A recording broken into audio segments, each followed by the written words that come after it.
تحديث جديد من إدارة الهجرة الكندية يغير حسابات كثيرين ممن يخططون للاستقرار في كندا. برنامج الهجرة للمجتمعات الريفية والصغيرة الذي يمنح العمال المهرة فرصة الإقامة والعمل رفع الآن قيمة الأموال المطلوبة بنسبة تقارب 30%.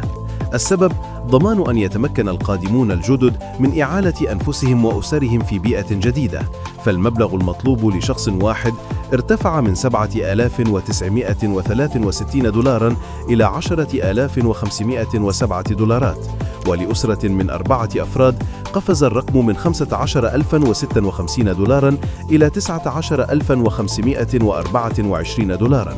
هذه الزيادة تعتمد على بيانات إحصاءات كندا، وتحديداً 50% من حد الدخل المنخفض في المناطق الريفية. لكن إذا كنت تعمل بالفعل داخل كندا فأنت معفى من هذا الشرط المالي. مع ذلك تبقى شروط أخرى أساسية: عرض عمل صالح من صاحب عمل معتمد، خبرة عملية لا تقل عن سنة في آخر 3 سنوات، كفاءة لغوية وشهادة تعليمية معادلة. اليوم يشارك في البرنامج 14 مجتمعاً عبر مقاطعات مختلفة من نوفا سكوشا وأونتاريو إلى مانيتوبا وألبرتا وبريتش كولومبيا. هو مسار واضح نحو الإقامة الدائمة، لكنه يتطلب استعداداً مالياً أكبر من أي وقت مضى.